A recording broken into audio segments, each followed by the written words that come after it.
Good evening, afternoon. Good afternoon. I had to think about it for a minute. I hope you guys have had an amazing Sunday. I have missed y'all. I know I haven't been on here for a couple of weeks now, and that's because I have been incredibly busy. Um, and I'm just really super excited to talk with you on today. So do me a favor as you're coming in, make sure that you like, make sure that you share. Hey, Sister Steph, how are you? I got some really exciting news. Hey, beautiful Sister Sheena. Hey, I went to the post office. Thank you so much for the gift. I finally went there on my way from church. I stopped by on my way to church, and it was just empty and weird. So I was like, I'll go after church. So thank you so much, Sister. Um, Authentic 8, God bless you. I missed you too. Hello, Sister Chrissy. How are you? So yeah, I'm really excited about talking on today because I have absolutely missed you guys. I do have some exciting news that I want to share with you guys, and I hope that you all are game and everything. But today we're going to be dealing with the topic of love versus witchcraft.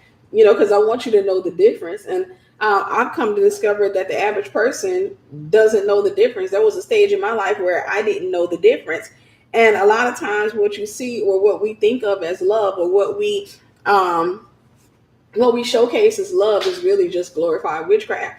And some of the things I'm going to say to you on today is probably that it's going to open your eyes, but at the same time, I believe it's going to set you in motion for what it is that you've been praying for. Hey, how are y'all? Thank you.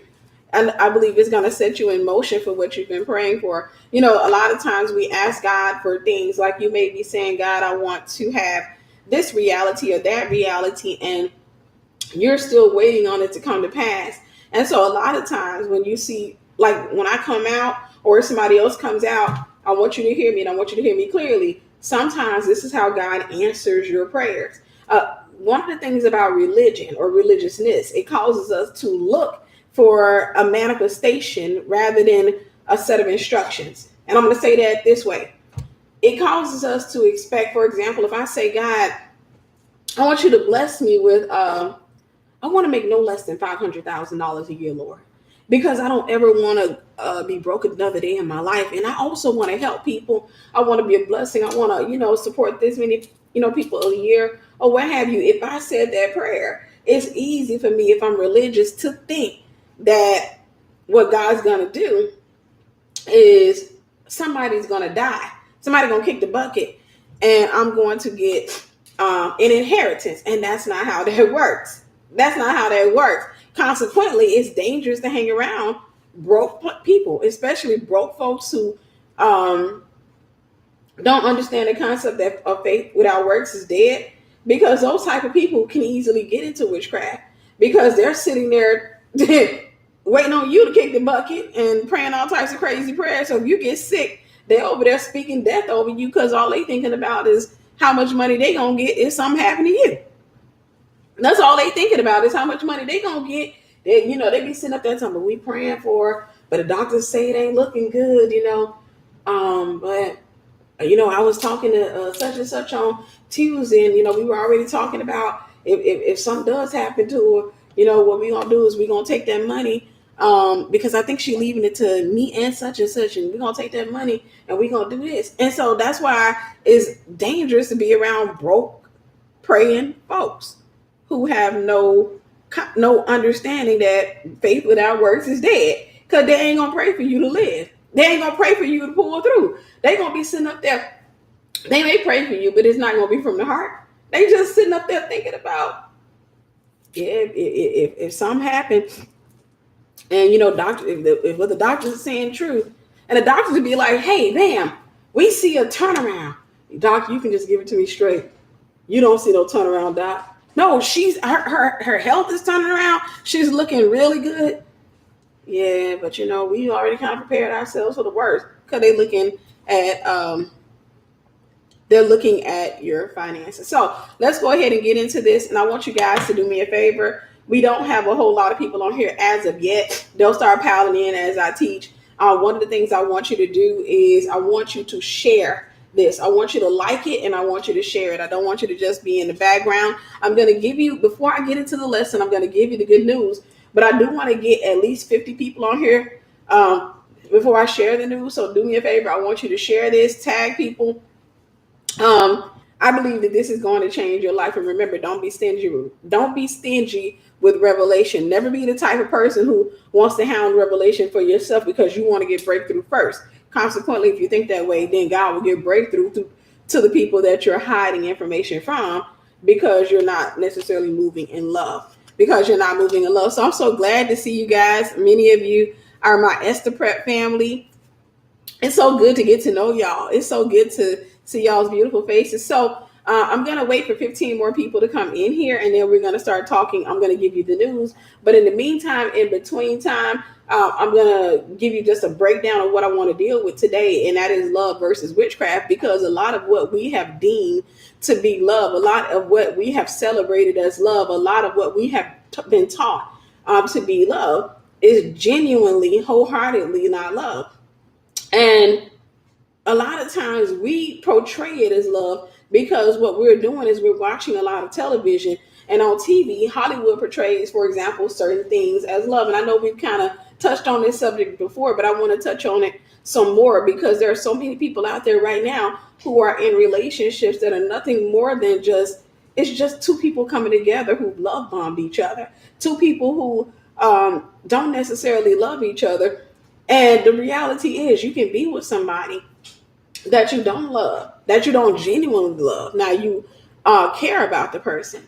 You are in love with the person, and we're going to deal with that term as well. You can be with somebody that you're obsessed with for 25 years, have babies with that person, and still not genuinely love that person. And I'm going to explain it to you. And that for the brothers, and I've said this before, a woman can be with you and have your babies and stick by your side and actually even be faithful to you and still not truly wholeheartedly love you. And that's because in the Western world and in many parts of the world, we don't necessarily understand what love is. We have an idea as it relates to love. We have what's being promoted as love. And so most of us give in to that. And so that's what I want to deal with on today is I want to help you to understand what love is, or better yet, who love is. And as soon as we get 6 more people in here, I'll give you the news, and then we can get into the heart of the lesson. Or 7 more people.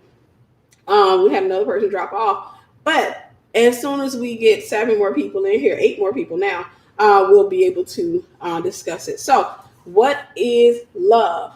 What is love? Let me see if I can find a definition for love.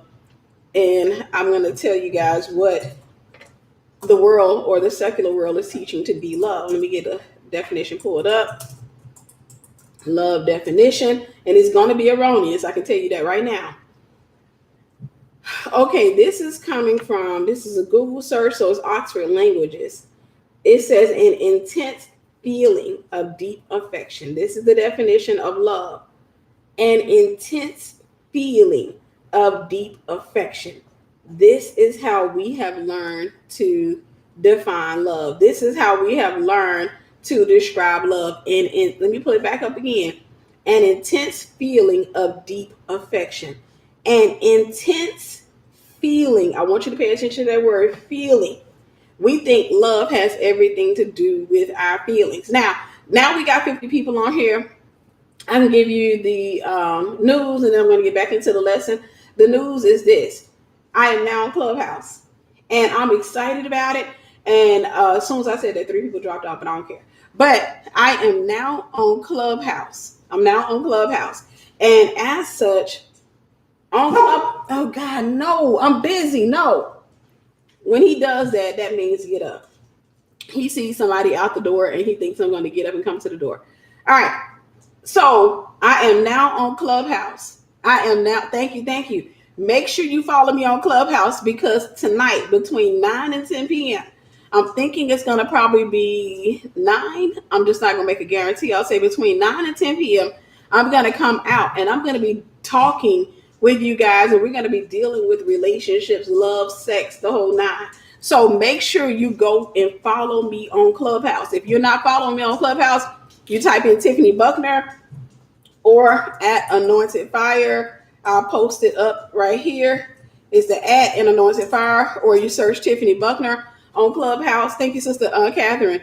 But I need you guys to get on Clubhouse. If you do not have an iPhone, I highly recommend you get yourself an iPhone, even if you just got to get yourself a cheap one. That was my Christmas gift to myself. I got myself an iPhone just so that I can get on Clubhouse. So do me a favor, because I'm going to go live for the first time on Clubhouse tonight, and I'm going to be dealing with this topic of love. I'm going to be dealing with it, and I'm going to deal with it in a way that we don't deal. Okay, let me tell you a little secret before I get into the lesson. When it gets late, I get raw. The later it gets, the rawer it gets. You can use your daughter's iPhone. Yes, you have to get an invite for Clubhouse. So see if you can find somebody that can invite you for Club. They only allow iPhone users on there for now. They're gonna move over to Android, and I've heard a lot of people with Android say, "Well, I'm not gonna get an iPhone just to get on Android." I'm telling y'all right now, it is worth getting an iPhone for. Anybody who's on Clubhouse will tell you the conferences that are going on there. It is amazing. I'm talking about Apostle John Eckhart, my Apostle Brian Meadows. I mean, you have so many amazing rooms, teachers. It's crazy. It's crazy. So I got an iPhone just for that reason, so I can get on Clubhouse. Yes, it's an app. I'll show you guys what it looks like. I called a sister in Christ of mine yesterday, and I said to her, I said, sis, she's an Android user. I said, go get yourself. Let's see, I got missed calls. Let's see. I told her, I said, sis, I'm not playing with you. I said, go get yourself an iPhone. And she's like, I'm not moving over. I said, child, I'm telling you right now, go get yourself an iPhone. You are straight missing out. So after I talked to her yesterday, she went and got it. I don't know if she got it. She said she was going to get her one. She said she was going to go get her one. And so that's that. Get on Clubhouse. I'm going to show you the app, what it looks like. This is what it looks like. You see that guy with the afro? So that you know, because I know there are different clubhouses. I'm trying to see if I can get it to clear up. Jesus, why is it not clearing up, Lord? It did on my other phone. All right, so y'all get a gist of it. It looks like a guy with an afro. And when you open it up, this is what it looks like. So you see there are different rooms.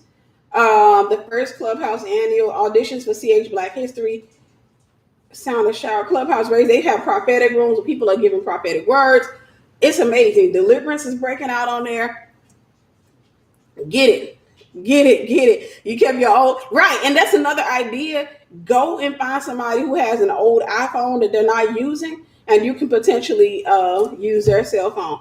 Find somebody who has an old iPhone that they're not using and potentially use their cell phone. I'm telling you right now, get on Clubhouse. But I need you guys. Thank you, Sister Nick. Now you shall see that you followed me. Get on Clubhouse. Make sure that you go ahead and follow me. And tonight I'm going to come out between 9 and 10, and we're going to get raw. We're going to talk. So let's get into this message. I want to deal with this message of love versus witchcraft.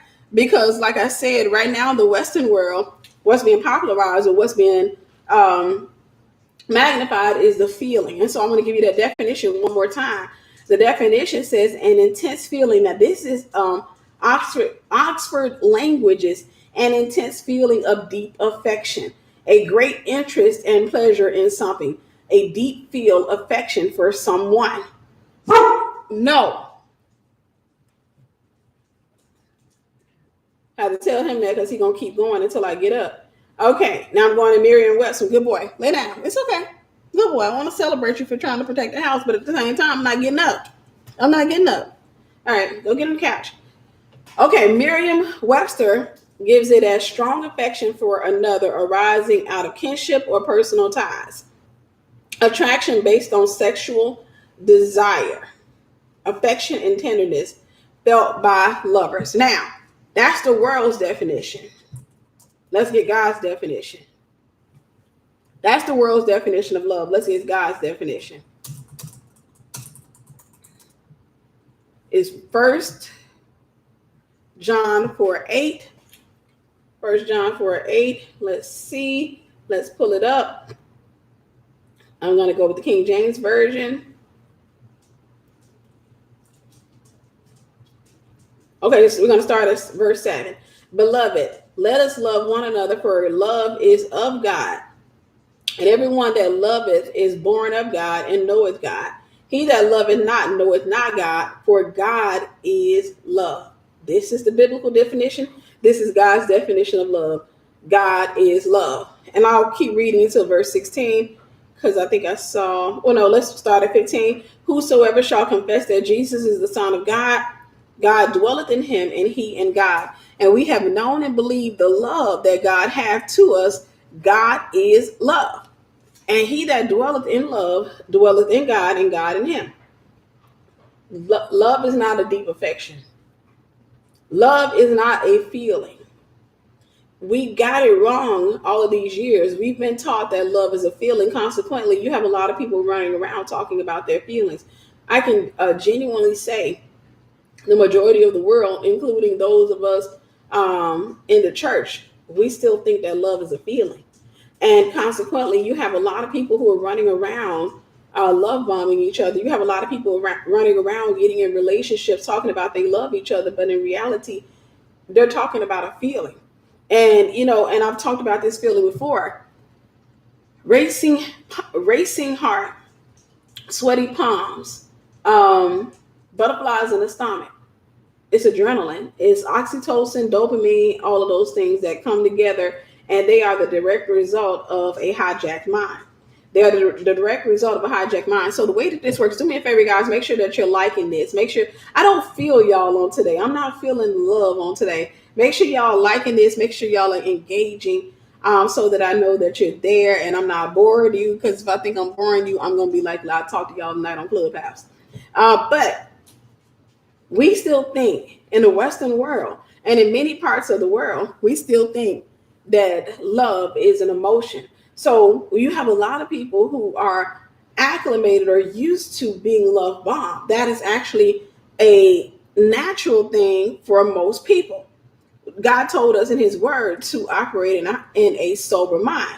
So what we are accustomed to is actually, it's the same effect that you get from cocaine or other drugs. We're accustomed to being high. So if a guy comes up to me and we exchange information and we start talking about, we like each other, what have you, it's easy for us to begin to cause each other to become high. The Bible tells us to guard our hearts, for out of it pours the issues of life. And so it's easy for us to, for example, meet somebody, and for the most part, we don't necessarily guard our hearts when it comes to guys. If a man is showing interest in me and he has a few things about himself that I feel are favorable, that fit my wish list when it comes to a guy, if I'm not mature, then I probably won't guard my heart. Because most people were never taught to guard their heart. Most people don't know what it means to guard their heart. So consequently, you have a whole lot of people who, as soon as that guy starts talking, they're going to feel it. See, when you're guarding your heart, it's like, think of the heart in your chest. When you're guarding your heart, you're putting something in front of it. So when the Bible says guard your heart, what God is really saying is guard or protect your belief system. Guard or protect your belief system. Meaning, he also said, beloved, believe not every spirit. So that man that's standing across from me, understand this. I am a spirit inside of a body. You are a spirit inside of a body. What you see on your camera is not who I am. Who I am is the spirit that's inside of here. This gonna get left behind. One day I'm gonna kick the bucket. This gonna get left behind. So there's a spirit. That man is a spirit. And the Bible says, believe not every spirit, but test the spirits to see if they are of God. We like to try to test demons or what have you, but we're supposed to test the spirit in the person to make sure that, one, the person is not demonized, and two, that the person himself is not an evil spirit. And when I say an evil spirit, doesn't mean that he's a demon. It means that he has a lot of agreements with the enemy. That means that he has not given himself to God, doesn't want anything to do with God. He has bad intentions. I'm supposed to test this guy. So how do I test this guy? Because what he's doing, we're sitting out for lunch and we're talking to each other, and he's sitting in front of me and he begins to say things that I want to hear. So he looks at me and he says, "You are absolutely beautiful." I don't know why I feel this way. I've never felt this way before so soon, and I hope you don't think that I'm being fake, and I'm being really, listen. I'm being really genuine when I say this. But Tiffany, I think I'm in love with you. As a matter of fact, I think one of the greatest love bombing scenes is going to be, and I'm going to see if I can pull it up. One of the, give me a second. Let me see if I can pull it up.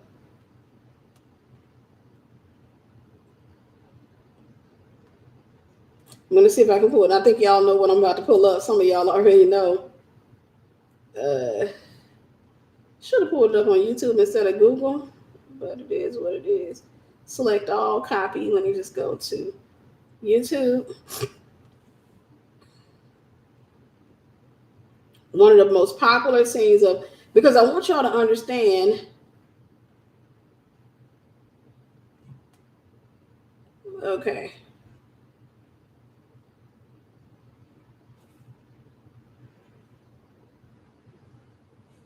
All right.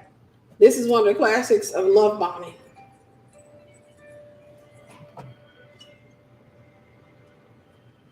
This is love bombing.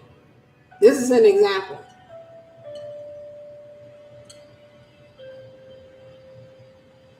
What? I'm just sitting here trying to think of a way to say this to you.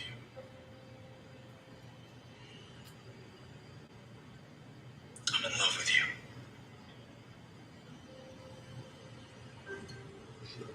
How do you know that? I don't know how to explain it to you.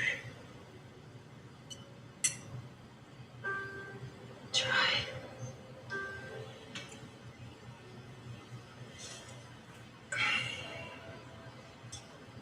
Helen, if I'm away from you for more than an hour, I can't stop thinking about you.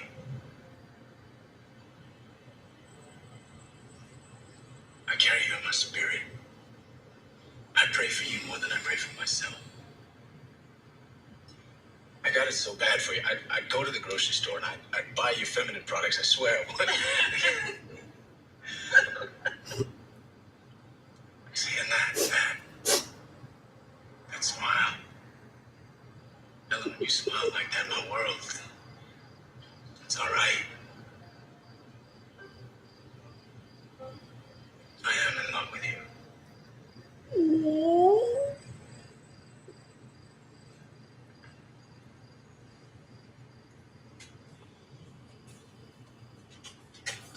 And you know something? Oh, let me see if I can stop it. We have, you know, that's considered love bombing. But let me tell you something. Most of you who watch that, you're like, oh, that's been my favorite scene, and only because it's set to portray. The writer is set to portray that as a, like, he's a good guy. She finally got what she wanted. Like, she got this man who he would buy her feminine products for her. And we're at the TV, and just like this, let me show you how crafty the enemy can be. Now, don't get me wrong, Tyler Perry is an amazing writer, and I understand the concept behind that, and we write according to where we are. He could have been a babe in Christ when he wrote that. Either way, he got him immense success and what have you. But let me show you how crafty the enemy can be. So we're looking at this scene and we're falling in love with it, right? We're looking at this scene and we're just like, oh, and you know what we did? We started applauding for her to have a divorce. We celebrated adultery. We were just like, even though her divorce wasn't final, because he didn't move her husband moved on with somebody else, or what have you. Don't let him learn his lesson, because he's gonna get it back in the end. Because this is a movie, and they gotta show us some in the end. Otherwise, we're gonna give it a bad review. They're gonna have to show us, like, he gotta get it back in the end, right? And so we see this movie, and here comes Shamar Moore, who looks 45,000 times better than the man that just walked out of her life. Because we over there, the dude that walked out of her life, we look like a cockroach. Go on about your. We get mad at him because we living out the experience with her. Because we've been rejected, we've been hurt, we haven't dealt with it on that level. Now, I don't think majority of us have ever been dragged out of a home before. Had a female to come set up in our house. I don't think we like that. But at the end of the day, when you watch that scene, and here comes the beautiful Shamar Moore, and not only here comes Shamar Moore, but Tyler Perry is like, listen, Shamar, dude, I want you to put some braids in your hair. I need you. I need you to get you. I need you to corn roll it back or what have you. I want you to be a working class, beautiful man. Can I tell you something? There's something called the halo effect, and I'm not going to get into that. But I think about this. How would that scene have gone if it had been the other way around? If Shamar Moore had been the dog who dragged her out of the house, dogged her out, and the man that played her husband had been her rescuer. How would that have played out? Probably wouldn't play out that well in women's eyes because of, the halo effect. And the halo effect essentially means it's just cognitive research that basically says that we have a tendency to attribute good qualities. We tend to think that people who are attractive are nice and kind, and they're more likely to be successful. And so if we see a person who's attractive, most human beings will look at that person and automatically assume that that's a good person because the person is attractive. But how is yes, it's love bombing. Love bombing is just basically giving you way too much, way too soon.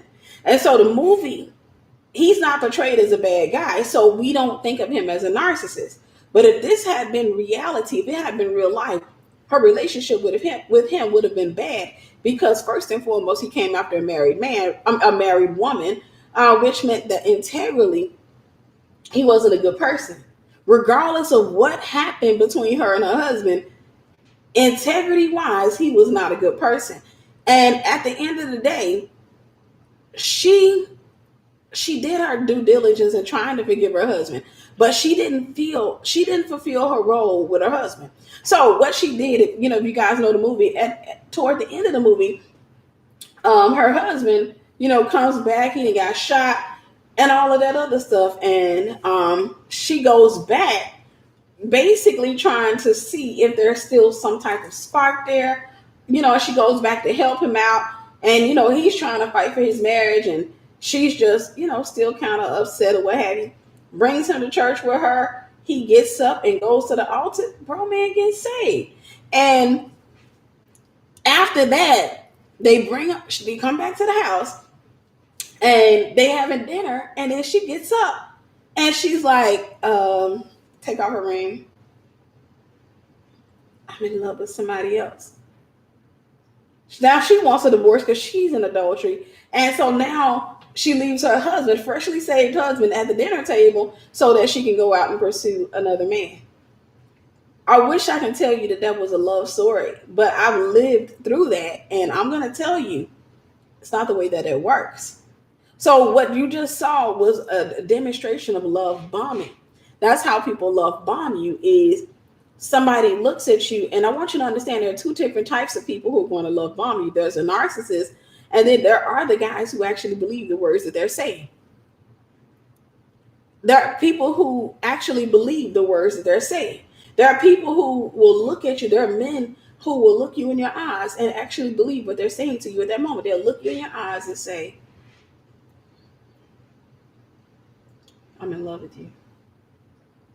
I don't know what it is you've done to me.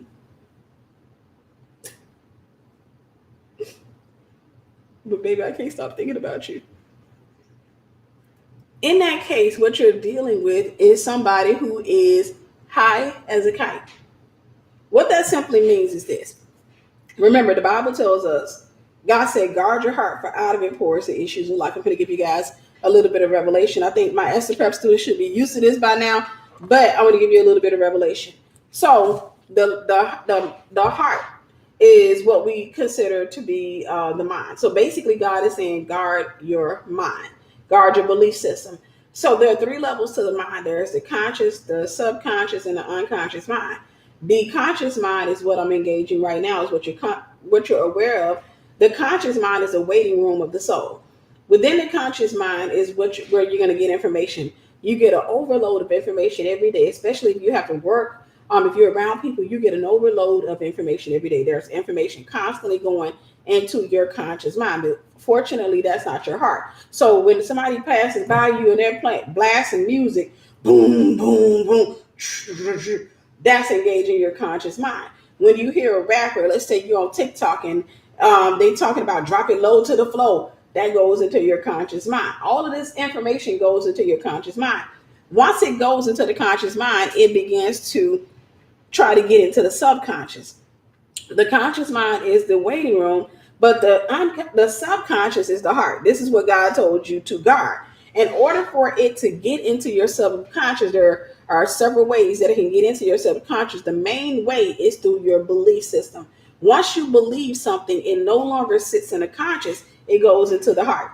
So if the guy looks at you and says, I love you, I'm in love with you, I can't stop thinking about you. I mean, the air that I breathe, I smell you everywhere I go. And you let that into your heart. You allow that to come into your belief system. That's what creates a soul tie. That's what creates a connection between you and him. Now, there are other ways things that can get into your subconscious. Obviously, one is trauma, of course, including rape. And another way they can get into your subconscious is through music. Music is the only way that information can get into your subconscious without having to be checked. Because everything that goes into your subconscious has to go through a filtering process. You're going to open yourself up for some information because of the information that's already in your subconscious. It's magnetic. And so if you believe that there are many ways to God, now the Bible tells us that Jesus Christ is the only way. He is the true way. You know, he's the only way to God. So if you believe other than that, that's in your belief system, which means that you are bound. And that means that you are under attack, that the enemy's in your heart. He's not on the outside. He's not in the conscious. And so what that's going to do, that belief is going to attract certain things to you. I want you to understand me when I say this. When you don't know what love is, when you still think that love is a feeling, that belief has gotten into your subconscious. Consequently, what that does is it attracts certain people to you.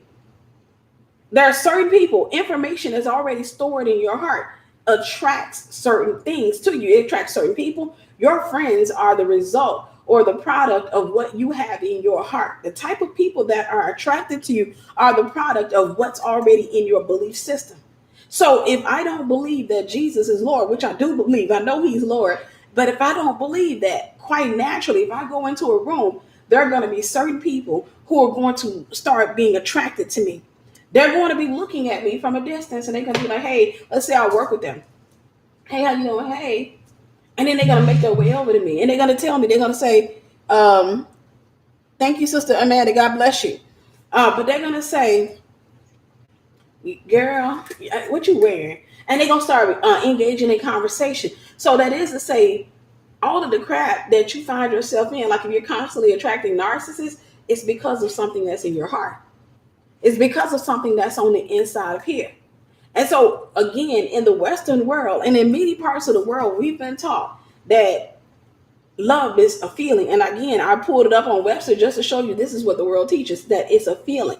I pulled up the video just to show you this is what the world likes. We like to hear, we want to see somebody beautiful like Shamar Moore sitting across from us and staring us in our eyes and telling us how much he's in love with us.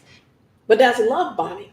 That's love bombing. What that means is the person is overwhelming you with beautiful words that are designed to open your heart. They are designed to speed up the process of a soul tie. That's the goal of love bombing. It's designed to create a soul tie without having the space or the time to test the spirit, which is what God told us to do. Is not allowing yourself to have that window of opportunity to get to know the person, but instead you speed up the process in hopes. It's basically taking a gamble. I'm going to go ahead and let you in my heart. And I hope that what you're saying to me is true because I'm doing something right now. I'm going to go ahead and open up my heart. And then when you open up your heart and this person gets in, that's when the person begins to reveal. For example, if they're a narcissist, then you start seeing their narcissistic ways once they get into your heart. So let me give you an understanding about witchcraft. Most people think witchcraft is stirring a pot. This woman over here, she's chanting and all that other stuff. Those are manifestations. You will see witches doing things like that. But witchcraft is really just the putting together of words.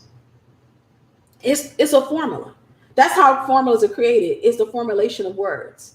So I want you to understand, like, word information. That's what word is. Every time I'm like, what I'm giving you right now is information. But a formula is basically, information is designed to form you. God said, be thou transformed by the renewing of your mind. Sin, God formed us, sin deformed us, and now we have to be transformed by the renewing of our minds. So how do we renew our minds? Through information. Through information. But there is formulas, and a formula is just the putting together of certain words in order to enact a certain result. And whenever you begin to partner with the devil, then you're dealing with high level witchcraft. So I'm going to give you an example. I say to you, you are blessed and highly favored. You are the head and not the tail. You come above and not beneath. You come behind and no good thing. You will live and you will not die. You will live and declare the works of the Lord. You are highly favored of the Lord. You will be prosperous. You are healthy. There is no weapon that is formed against you that will ever prosper. And every word that rises against you in judgment, you will condemn in Jesus' name. What did I just do? I just blessed you, right? I spoke a blessing over you. For those of you who raise your hands, you know what to do. For those of you who don't, you need to get into some prophetic churches. You have to know when to raise your hand. Do me a favor. Make sure you're liking the video. I see a lot of people on, but I want to see you guys engage. And make sure you're liking the video if it's blessing you. However, a formula is if I say contrary to what God says about you.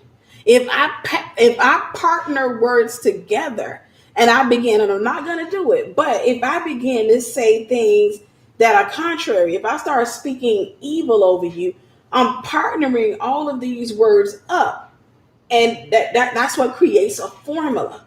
That's what creates a formula. If somebody says such and such is going to die, and they're going to all of this, they're going to get sick, and this going to happen to them, that's going to happen to them. That's called a formula. That's a formula. And so what that person is doing is they're putting together words. Now, when you start getting into levels of witchcraft, is a lot of times when you start having people who actually pray to the devil, or they'll pray to another deity, they'll pray because really they're praying to demons. But when they begin to pray, or they begin to give blood in exchange for what they want. Now, it's still witchcraft if I speak that into somebody's life. It's contrary. It is a contrary wind. So God has, God is going in this direction. But if I say something that's contrary to God, I'm going against the will of God. If I spoke that over somebody's life, then it's more so low level witchcraft. If I'm speaking, if I get mad, this is why God said, be angry, but sin not. Do not let the sun go down on your wrath. Because if I get angry with somebody, it will be easy for me to say, you know what, she always did that, but you know what, this is what's going to happen to her. That's what's going to happen to her. That's outside the will of God. But for the most part, it's low level. It's not that, it's still not good, but it's more low level. However, when you start getting that high level witchcraft, then you have people who are actually partnering up with other people. So I'll give you an example. When the enemy wants to kill a person, for example, if somebody's in the hospital, we've seen this before, a celebrity goes in the hospital and then somebody says, oh, they said such and such is dead. So what the enemy does is he gets all of you, many of you as possible, even though, because he knows that you're not going to research it.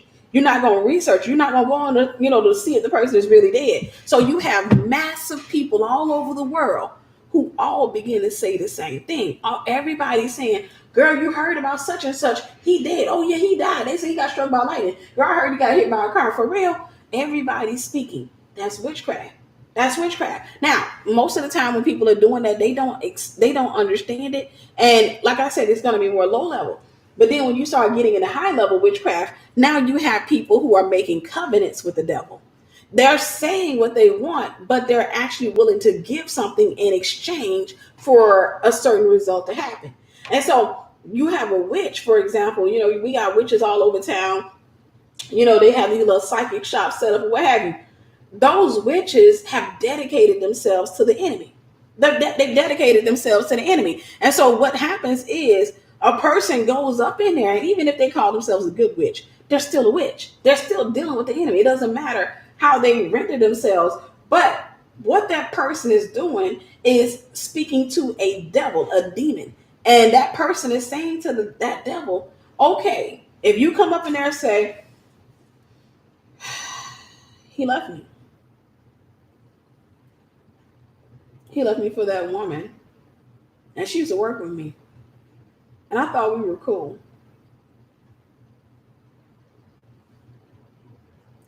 She took my husband just like that. Would laugh in my face.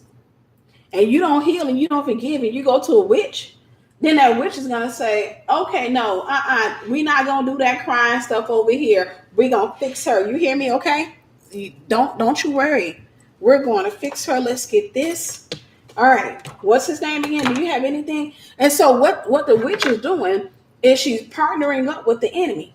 But she's going to form words. She's going to let you form words. Y'all are going to form. That's the formula.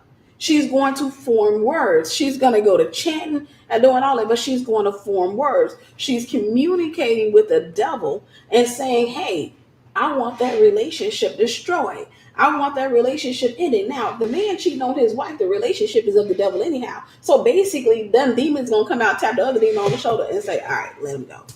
We got the wife has just entered into a contract. And I'm going to give you a little bit of a secret.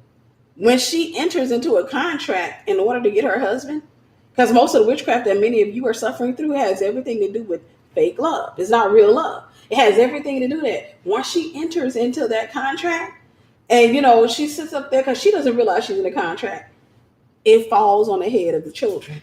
That's what you call a generational curse. Because now when she pays the witch the money, the witch is getting the money. That's for the human. But that demon still has something it wants, and it's typically going to say, I want the males all the way up to the fifth generation. Twisted, perverted. I want them sleeping with other males. I want them dead. I want them to die off. I want to kill off the males up to 7 generations.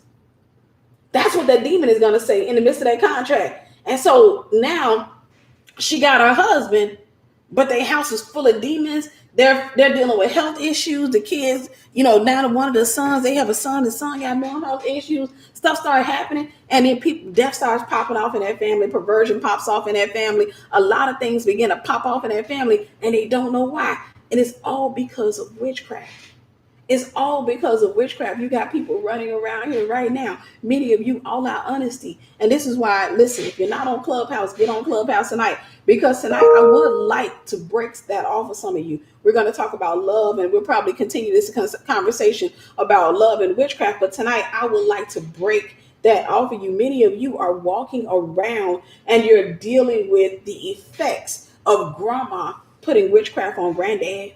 You're dealing with the effects of grandma doing witchcraft on granddad because grandma did not know love. God is love. I'm going to say it again. God is love. But we keep thinking that love is the feeling. And so when grandma and granddad got together, they kept love bombing each other. It was not love. God says, seek ye first the kingdom of God and all his righteousness, and everything else will be added to you. What he's saying is, seek me. I am love. I'm not a feeling. I am love. I am God. I am the great I am. He says, seek me and find me. He said, I'll give you everything else. He says, seek ye first the kingdom of God and all his righteousness, and everything else will be added to you. I'll give you everything else, but seek me. But because we keep seeking a feeling. We are adrenaline. We are dopamine addicts. We keep seeking dopamine. We're addicted to it. We're addicted to oxytocin. We're addicted to that feeling. We're addicted to having that man looking like Shamar Moore sitting in front of us saying, I am in love with you. That is just love bombing. It is just a formulation of words. And the formulation of words, when you're dealing with low-level witchcraft, formulas, just like beer is a formula, whiskey is a formula.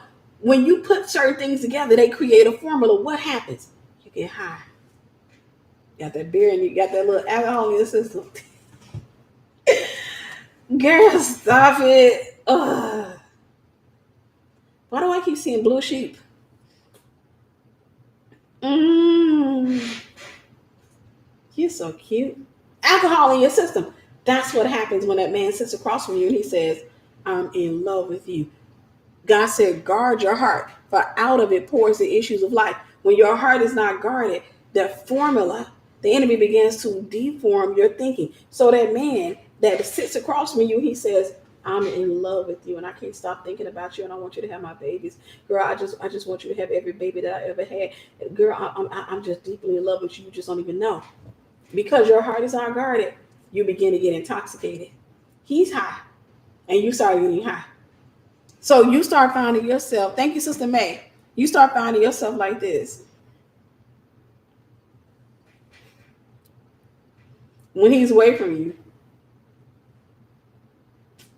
let's see if he's online. You're high. You're high. So you're going to do that in return because he's addicted to it. So you're going to start love bombing him.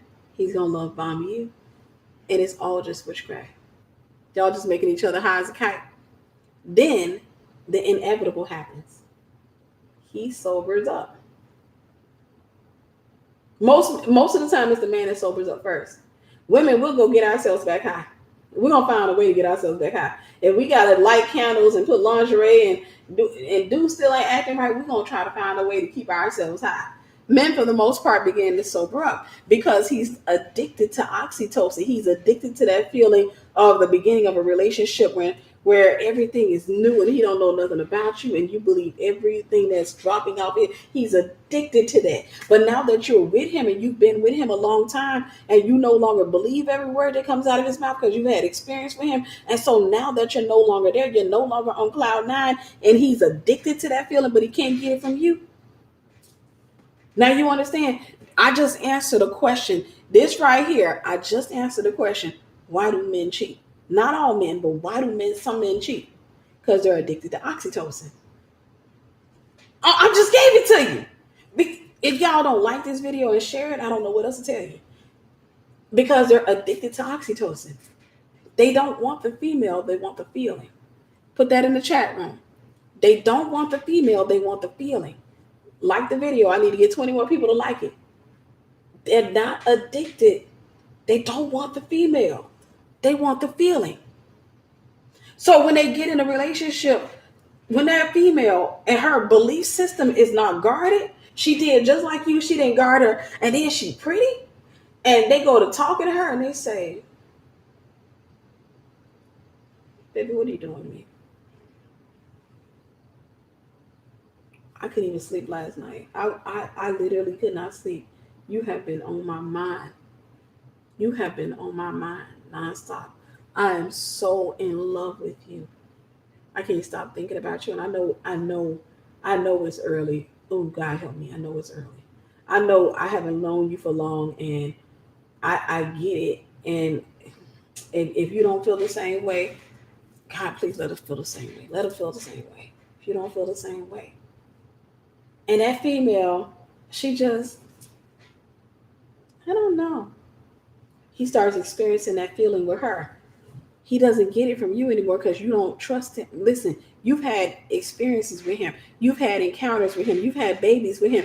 You got a chance to see that he don't mean what he say. You got a chance to see that it's just words. He just puts words together, but he don't walk out or he doesn't walk what he talk. You got a chance to see that. So now you're argumentative because you no longer believe those words coming out of his mouth, but he's addicted to that feeling. He's addicted to it. So he goes over there to her and he begins to love bomb her. Because you know why? She believes it. She doesn't have experience with him. You do. She hasn't been disappointed by him yet. She's innocent. She's fresh meat. And so when he goes over to her and he starts saying, I love you. I can't stop thinking about you.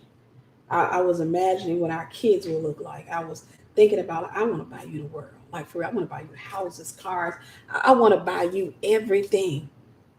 And she's like this. And he lifts her head and he kisses her. and she got sparks. He's addicted to that feeling. When he leaves you, you got yourself right. He's a crackhead, but he's addicted to oxytocin. He leaves you for a feeling. He didn't leave you for her. He left you for a feeling. I'm gonna say that again. He did not leave you for her. He left you for a feeling. He didn't leave you for her. He left you for a feeling. He's gonna go over there. This is why I got sisters in Christ. They've come to me. Oh, you left me. You left me for that girl. I said, girl, relax. I said, girl, relax. Child, calm it down. Let him go. Let him. You're not going to allow him to sober up. I'm going to give y'all some hard truth. If a man walks out, I'm going to give you some game. I'm going to give you some. Y'all, I'm going to ask y'all this because I don't have 100 likes on here yet. Thank you, Sister TJ. I don't have 100 likes on here yet. So let me ask you this. What was I going to ask y'all? No, I'm just going to say, I need y'all to be liking this. I'm going to put you on some game. I'm going to put you on some game. Y'all should be sharing this. If you have not shared this, you can't care about the folk. Listen, you need to be sharing this. I'm going to put you on some game. I often, and this is what I do to my sisters in Christ, I'll say to them in a minute, when they come up to me, they be like, he left me. He over there with that chicken head. And she looked like a leather couch. I don't even know why he left me for. I look at him, I be like, girl, relax. I said, child, relax. Let him sober up. I'm going to put you on some game. When you engage a relationship where a man has left you and you go after him, trying to hurt him using his child, talking about his girl look like a crackhead, you emailing him, calling him, texting him, you are helping their relationship. You making their relationship like this.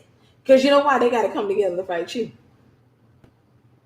You are an offering. Witchcraft needs an offering. You become an offering that he gives for her to prove his love for her. It's not real. He doesn't really have love, but you become an offering. So when you calling and emailing and texting and crying and all on his social media, they realize that you're doing it. You know what he does? He gonna come back to her and he gonna look at her and he gonna be like, let's make up a name.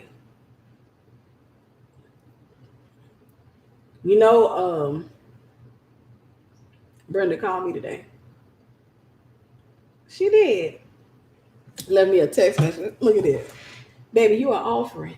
You making their relationship strong.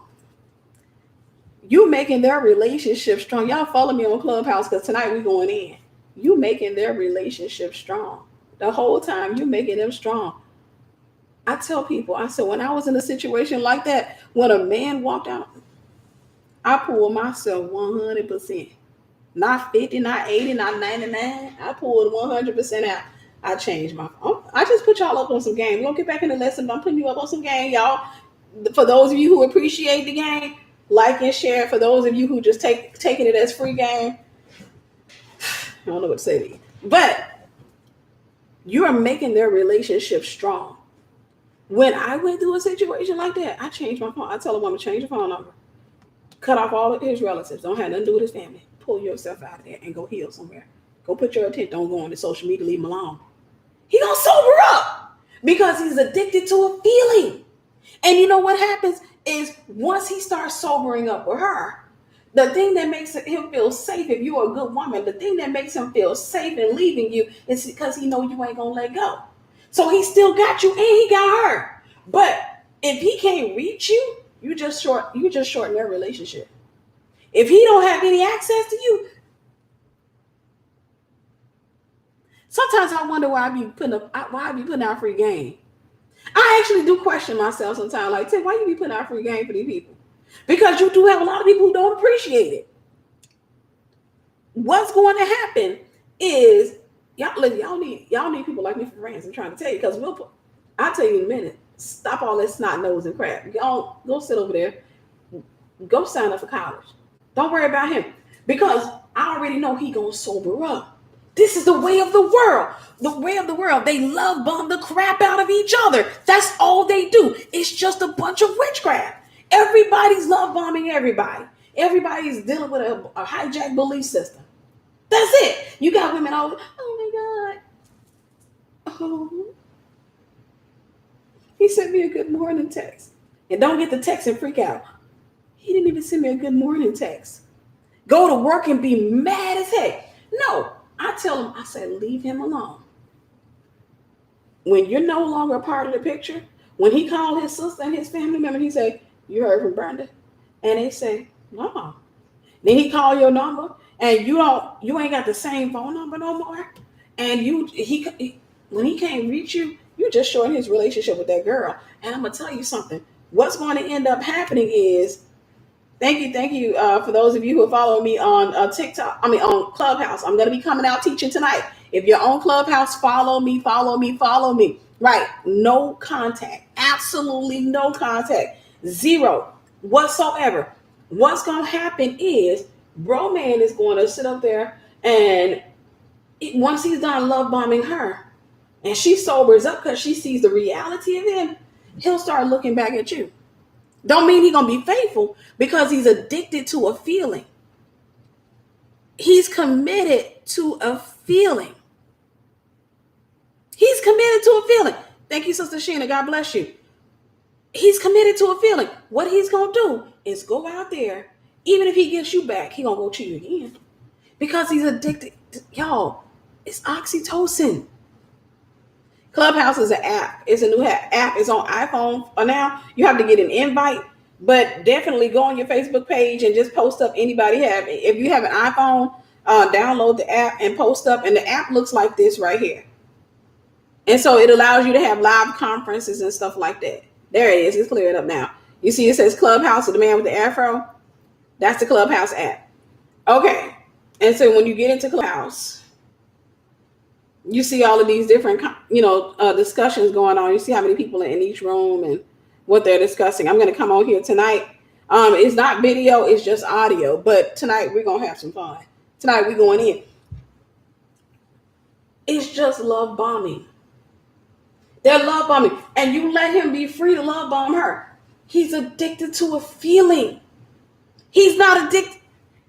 When he said, I love you, he was talking about a feeling. It's all about feelings.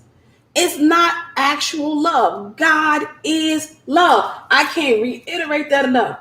God is love. It's not love. Yeah, they don't have it for Android. They're going to get it on Android, but I highly recommend if you can get an iPhone, maybe a used iPhone, or get something from a friend, that the iPhone they're no longer using, I recommend getting on there now because I tell you, it's some stuff breaking out on there that's amazing.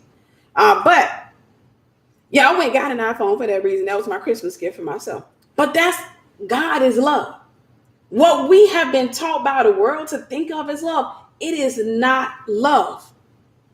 It's not love. It is a feeling. We're addicted to a feeling, and we get in relationships just to experience that feeling. That's why when people say they're lonely, most of the time what they're saying is, I'm having withdrawals. That's all it is. Oxytocin addicts. They're just, I'm lonely. I don't know how long I can do this loneliness thing. You just like this. You having withdrawals. Ugh. Girl, how long gonna be before God send me a man? How long is it gonna be? Ooh, that's not actual love. And what's being taught, what's being promoted, what's being platformed, it's not love. We are so in love with this idea. I'm gonna kill this demon for the hit in the head with a rock real quick. Some of y'all will get free just from these words. Some of you probably won't because it has to get into your belief system. What we're promoting as love is this ideology that, for example, when I get the attractive man and I happen to be the attractive woman and we have this nice house and we have beautiful babies and we got money and we can get on a flyer together. And, we can go out there and we doing ministry together. That's life. That's life.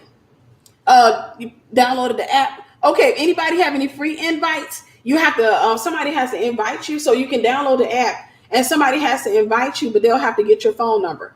So if anybody has any free invites posted up, say, hey, I got a free invite, and then you inbox them your phone number, and then they can invite you to the app. They can invite you to that. But what we've been promoting as love is not love. What we think of as love, y'all, it's not love. It's a feeling. And we're addicted to it. And this is why people kill. You got people who are in relationships. Somebody will post up Sister TJ. Typically, you'll have somebody that's got some invites. I got one left, but I've already told my friend girl she can have it. I'm waiting on her. But let me see if they gave me any more, because sometimes they give you more. No, I still have only one. I only still have one invite. But if anybody has any invites, say, hey, I have an invite. And then you can inbox them. And for those of you who are just joining it, got in there, you're going to likely have 2 invites. They typically give you 2 when you first come up. Macari. Oh, awesome. But it's this thing that we think that is love. We think that that feeling is love. And so now you got people walking around here talking about some girl. I'm single. I've been single for this long. And I don't know how long I can do it. That's because you're addicted to oxytocin and dopamine. That's all. You're a dopamine addict. You're an oxytocin addict. That love is not a feeling. It is the reality, the essence, the manifestation of who God is. So when I say I love you because God is love, what am I saying? I'm saying I have God's heart for you. When I say I love you, all I'm saying is I have God's heart for you. That's all. That means whatever it is, the will of God, that's what I want for you. But I have to have a relationship with God. I have to be in God in order for me to genuinely love you. Okay. Yeah, keep posting up for invites. We got Sister TJ that needs an invite and Sister TJ that needs an invite. Yeah, so for those of you who have the app, get in there and make sure you invite. But when a man looks you and he says, I love you. What he's saying is, I have God's heart for you. If he ain't saved, he don't have God's heart. If he's willing to sleep with you outside of marriage, he doesn't have God's heart. Sister Jadenesis needs an invite as well. He doesn't have God's heart. I can't have God's heart for you if I don't have God's heart. Sister Dana, Sister Faith Above Fear, y'all do me a favor. Do me a favor. I see a lot of you who need an invite. So do me a favor. I want y'all, for those of you who need an invite, I'm trying to see how I can get your email addresses. Because I only have one invite, but I'm going to see if I can post it to Facebook or something like that. Because if you also post to Facebook. If you post to Facebook or social media, 9 times out of 10, you're going to have somebody that's going to invite you, guaranteed. When I post to Facebook and I say, hey, this is how I got in there. I got on Facebook and I said, hey, I need an invite to Clubhouse. And I ended up, one girl reached out to me and I got an invite from her. And after that, I got 5 more people that were like, hey, I got a free invite. But I was already on there. So do me a favor.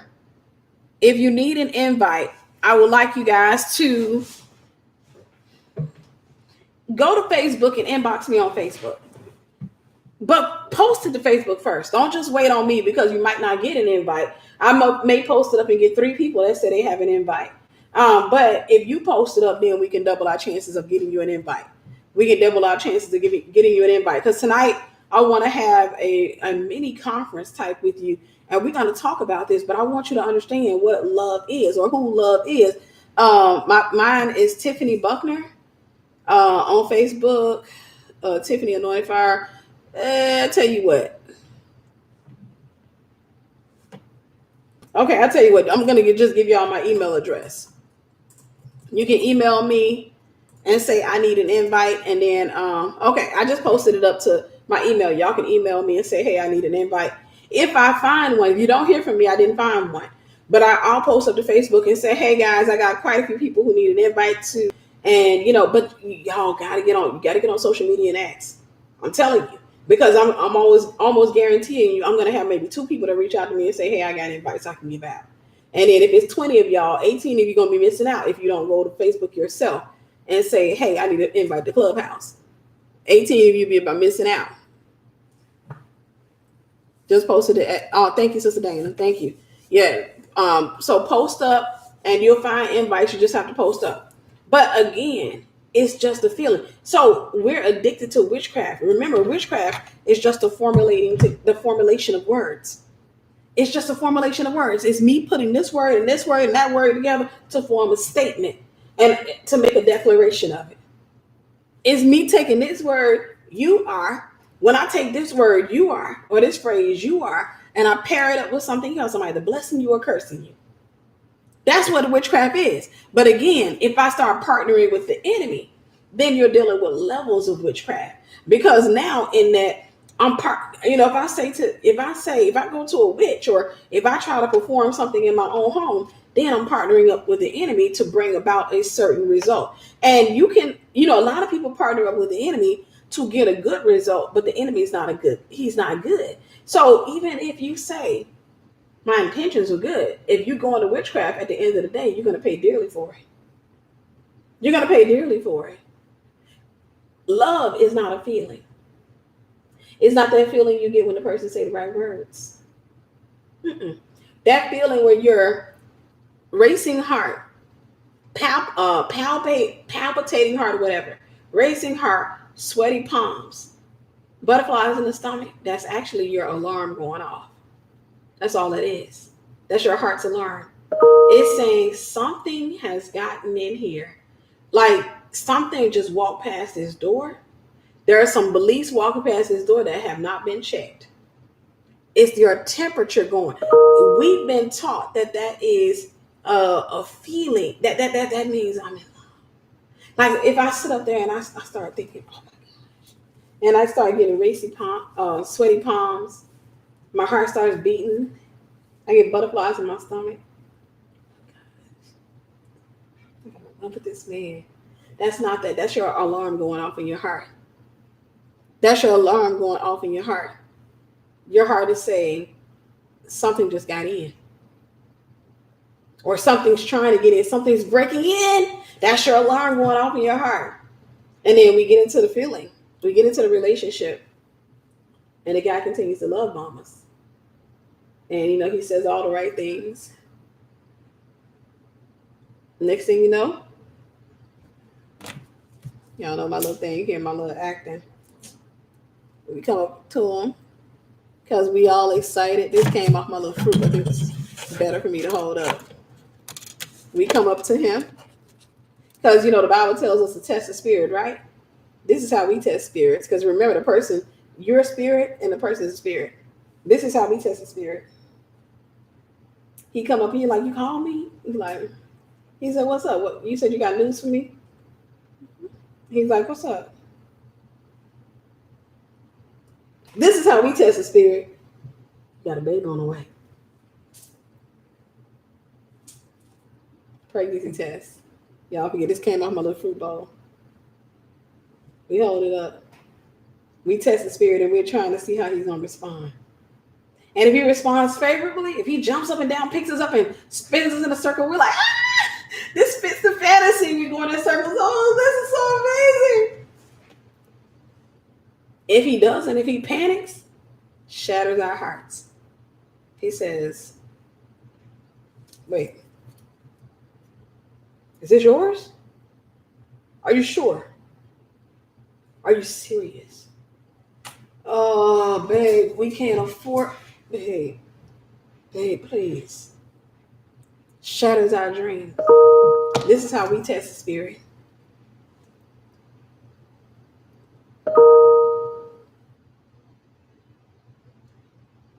Then he go on a run. If we had a James 4:7 him, he would have ran. That's what James 4:7 says, submit yourself to God and resist the devil and he will flee from you. But no, we don't test the spirit that way. We test the spirit like this. I'm pregnant. Then we wait to see what's going to happen. And he sticks around. If he sticks around,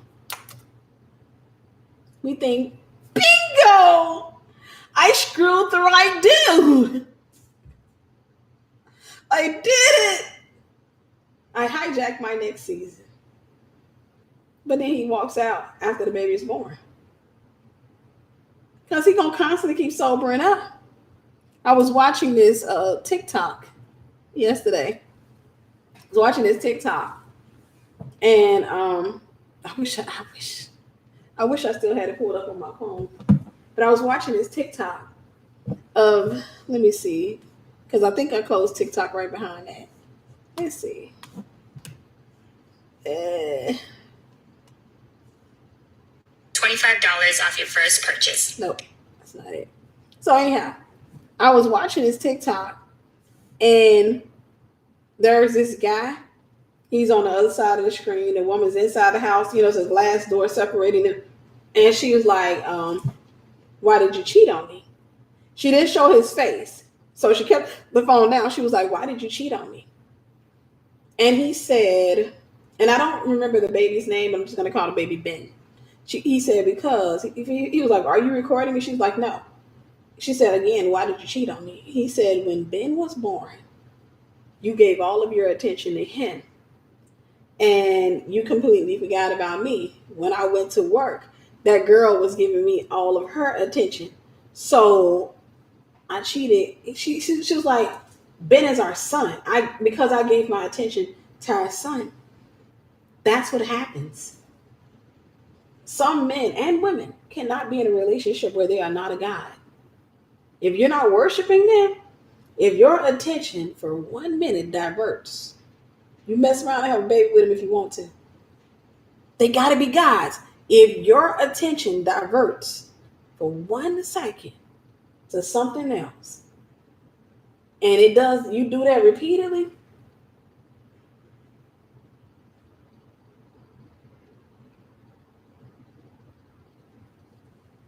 oh wow, this is Grace. You do that repeatedly. All right, I think we're going to come back together tonight and we're going to talk on Clubhouse.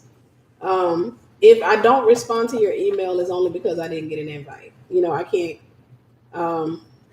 do anything, but I'm going to admonish you. I'm going to say this again. Get on Clubhouse tonight. I would like to kind of just pray for you guys and begin to break witchcraft off of your life because, a lot of babies are nothing but products of witchcraft. They're products of love bombing. Some guy that love bombed you and said, I'm in love with you and I can't stop thinking about you. I want you to have my babies and you're my everything and all that other stuff. They said everything you wanted to hear and y'all were exchanging words. And that's what creates a soul tie. It's just a bunch of agreements. Soul tie is, remember, the soul is the mind, will, and emotions. And it's just a series of agreements and words that y'all spoken that have intertwined together. And they have locked. And so in order to break a soul tie, sometimes what I have to do if I'm coaching a woman is it's like the best way I can describe it is like a bunch of chords that, and all of these chords are words that they've spoken, like stuff, formulas that they've spoken is all tangled up. And so what I have to do is I have to go and I have to untangle one at a time. So I got to get her to believe. He said he loved me. Okay, is he in Christ? No. Okay, that wasn't love. And it takes time to break that off of her because she doesn't understand. Nobody, he said he loved me. And I remember he cried when our baby was born and all that. Yeah, it wasn't love. That's not love. I know that you were taught that was love. So I have to break that. And then we have to go into the other areas. And then eventually you have to get into some other stuff. Like, okay, what happened between you and your father? Why wasn't your father around? And all of these things are going to be mixed in with that tie. That's going to make the connection even more solid. It's going to make the connection even more solid. So I'm going to admonish you guys. I wanted to let you know that I am on Clubhouse. Let me see how many of you guys have gotten on Clubhouse. I'm going to be doing a lot. Listen, if you think I've been teaching on here, thank you, Sister Alexis, Brother Gregory, JTN, Anika, and Aisha. If you think that this is something, just give it time, because what's going to happen is Clubhouse, I'm going to be doing a lot of discussions like this. I'm talking about every other night or what have you. It's an app. But I'm going to be doing a lot of discussions like this on Clubhouse, and I'm going to have other people that I'm going to be bringing up on the platform. We're going to be doing a lot of discussions on Clubhouse where we're going to be talking about love, what love is. We're going to be doing a lot of deliverance on Clubhouse. And so it's going to be amazing, amazing. Every time you wake up, renounce your dreams. Okay, okay. Can they be uploaded to YouTube? Unfortunately, no. Clubhouse doesn't record the audio messages. Instead, it's just whatever you teach. You have to be there to listen to it in real time, and then after that, it goes away. It doesn't record, unfortunately.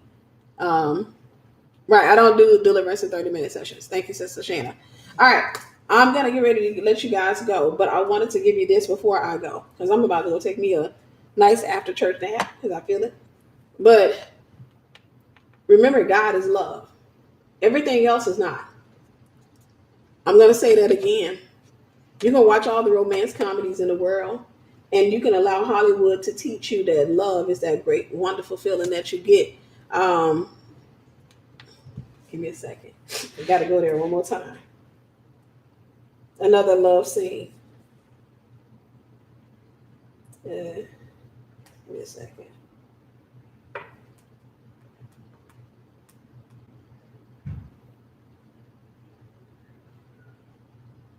Okay. Oh, sorry.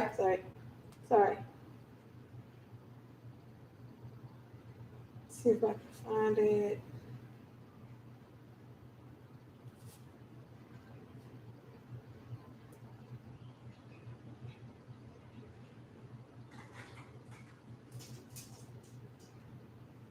No, I'm trying to think. Okay, what was the name of that movie?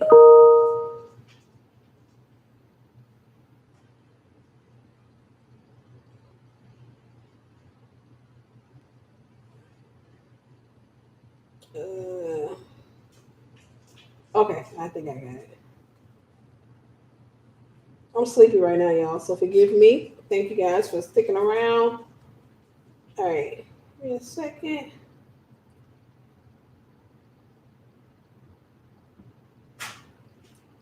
Milo, no. Oh, we can go back to this. We can go back to. I know you don't believe in fairy tales. This is love bombing. But if you did, I want to be your knight in shining armor.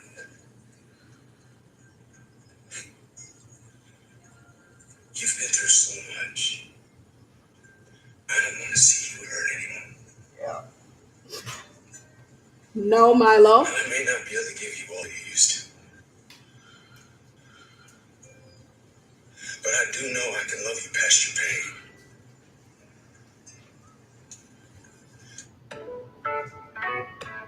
All right, that was it. Milo, no. Sorry, I'm having to get this dog because he's just in that mood. He barking at our neighbors, and they got a lot of things. They about to have some type of gathering or what have you. Trying to see.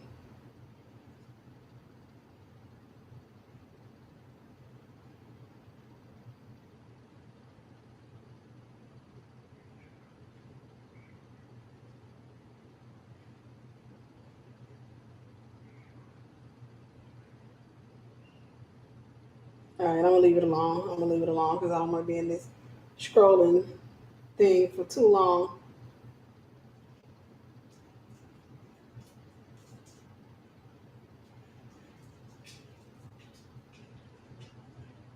All right. Anyhow, I got y'all emails that are coming through. I know a lot of you are asking um, for an invite. I'm asking you, please go to social media. Don't just rely on me because then you're going to end up mad because I'm probably going to get two people that say they got invites and I'm going to go with the first two emails I got and you're going to probably feel some type of way because you're not going to be on tonight. That's a perfect example of love bombing, guys. It feels real. Because I don't want you to think that love bombing is something that doesn't feel real. I don't want you to think that love bombing is something that, when it happens, I'm going to know because he's going to look. Because, a lot of times when we start talking about that, we expect to see some guy sitting in front of us And like we're gonna be able to figure it out because he's gonna be looking crazy in the face. We expect somebody to be in front of us talking about some, I'm in love with you. And you'd be like, dude, I can see right through you. Baby, I'm in love with you. I can't stop thinking about you. And so we think that that's what love bombing is. We think that it's gonna be some dude that's crazy looking and we'll be, but no, most of the time love bombing is effective because it's coming from some person that appears to be genuine. In many cases, they are being genuine. When a man says that I love you, in most cases, he's telling you what he feels. He just doesn't know love to identify that what he's feeling is not love. He doesn't know love to understand that, hey, this is actually not love. He thinks it's love. He thinks it's love, but it's not love. And so he's introducing you to a feeling, but eventually, again, he's going to begin to sober up. And when he sobers up, he's going to want that feeling all over again. And so are you, because most of you are addicted to that feeling. That's the reason why you suffer from loneliness. You're not lonely. You're just addicted to a feeling. You want that feeling again. And so what God wants to do is he wants to deliver you from that. He wants to deliver you from it. Thank you, thank you, thank you. He can look gorgeous and plain crazy. Right. Don't worry if I can't get in tonight. I surely get in at one point. Get in there tonight. Come on in. I need y'all to in. I need y'all in. I need y'all to be posting up because I know that if you post up, you'll likely be able to get in. I just don't want people. I don't want to have everybody relying on me and not be able to get in because they're relying on me. Because I'm about to go in here and take an after church nap, and I'm about to go take an after church nap or what have you. All right, I'm gonna get ready to go tonight. We're gonna be talking about love bombing, narcissists, and then we maybe deal with some spirit spouses, and prayerfully we could even pray and start breaking some of those curses on tonight. So make sure you're following me on Clubhouse. This is just part one of the discussion. We'll do part two tonight on Clubhouse, and that's that. So I look forward to seeing y'all on tonight. I will be back this week. I know that I have not been as active in the last couple of weeks because I've been working on some major things. I can't wait to release it to y'all. And I love me some y'all. Thank you, Sister Marie. God bless you. All right. I love y'all, and we'll talk soon.